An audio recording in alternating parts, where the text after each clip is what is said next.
24/7 खबर सबसे हटके।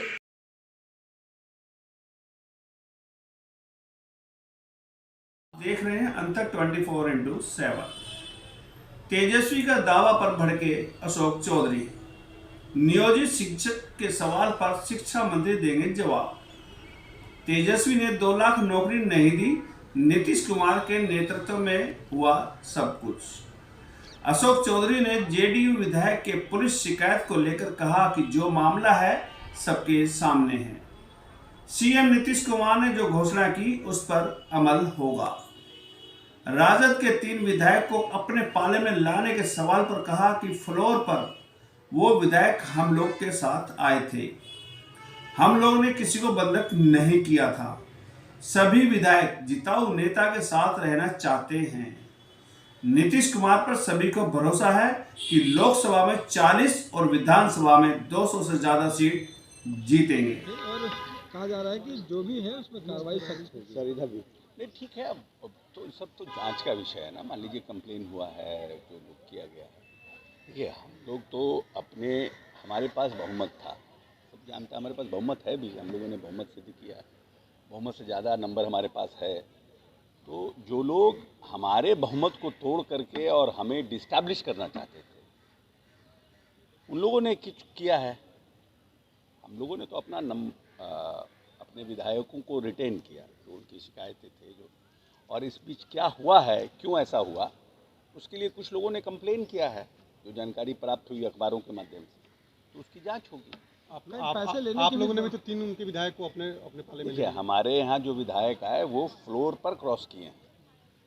कोई हमने कैप्टिव बना के नहीं रखा था, या कोई हम उन लोगों के से गायब नहीं थे, उन लोगों के संपर्क में थे, उन्होंने फ्लोर क्रॉस किया ना।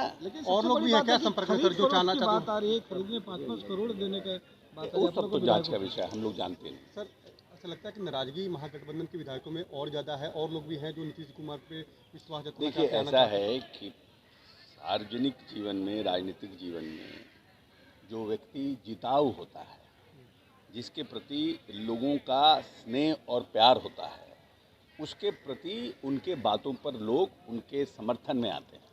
जब लोग उनके समर्थन में है, तो अब जब चुनाव आने वाला है, लोकसभा और विधानसभा, तो निश्चित रूप से विधायकों को ये लगता है कि नीतीश कुमार एक जिताऊ चेहरा है, ये गठबंधन एक जिताऊ चेहरा है, और इस गठबंधन साथ रहेंगे तो हमारा भविष्य सेफ रहेगा, तो उस लोग आते हैं। सर, डिप्टी सीएम और सीएम साहब ने भी कहा कि कार्रवाई होगी और जांच जो है वो सबकी की जाएगी। अब नेता ही ने जब कह दिया तो उसके बाद रह क्या गया? जब नेता ने खुद हाउस में कहा है ये बात, तो उनके ऊपर कहीं ना कहीं माननीय मुख्यमंत्री को कुछ जानकारी होगी, क्योंकि सभी मंत्रियों को तो जानकारी नहीं रहती है।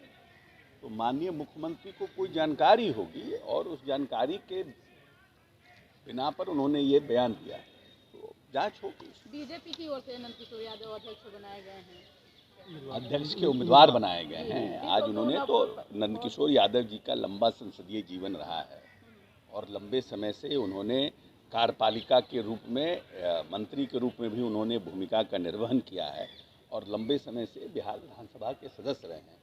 एक सीनियर सीजन्ड व्यक्ति हैं। हम समझते हैं कि उनके अध्यक्ष बनने से, निर्वाचित होने से इसकी पूरी संभावना है, क्योंकि हमारे पास बहुमत है।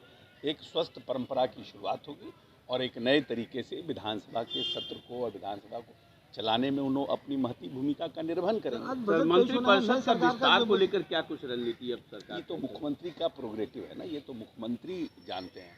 लेकिन हम लोग जनता दल यूनाइटेड के जो नीतीश जी के कार्यकर्ता हैं, हमारा मकसद है 40 का 40 लोकसभा और 200 से पार विधानसभा।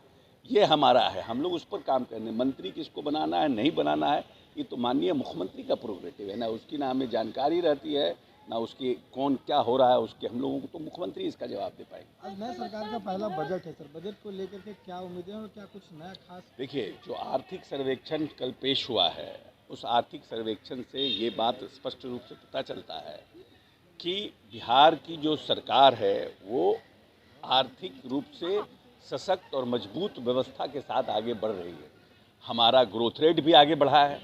जिस ग्रोथ रेट की हम बात करते हैं कि हम विकसित रूप से आगे बढ़ सके, उस पर भी हमारा अच्छा है। 15.5% के आसपास क्या है हमारा। और जो हमारा मेन पैमाना है बजट का, जो हमारा मेन स्तंभ है, वो पूरी तरह से मजबूत है। और हम समझते हैं जो आज बजट भी आएगा वो लोक कल्याणकारी बजट के साथ जो सरकार की 7 निश्चय 2 की जो घोषणा है उस पर ताकत होगा।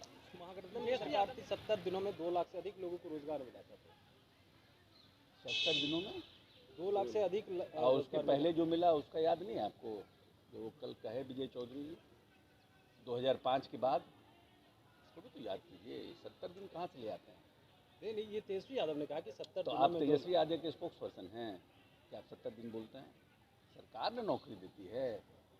आप बाइक चला रहे हैं, आप एजेंडे पर मत ना बात करिए, क्वेश्चन पूछिए। एजेंडे के साथ क्वेश्चन नहीं तो पूछिए। क्या सर आगे भी रोजगार मिलेगी इसी बिल्कुल, तरीके से? आपके रोजगार देते आ रहे हैं 2005 से, 7.5 लाख रोजगार बना है और आगे भी रोजगार देंगे। बिहार विधानसभा में माननीय विजय चौधरी जी का बयान और माननीय नीतीश जी का आपने बयान नहीं देखा? तो सरकार बयान दे रही थी ना, हम लोग सरकार के पार्ट हैं। जब सरकार का बयान है तो वो हमारा बयान है। सर नियोजित शिक्षकों को लेकर के भी जो चर्चाएं हैं और 5 बार जो सक्षमता परीक्षा की बात की जा रही है, शिक्षक कह रहे हैं नहीं देंगे एग्जाम। शिक्षा मंत्री जो होंगे ना उनसे पूछिए। सर एक सवाल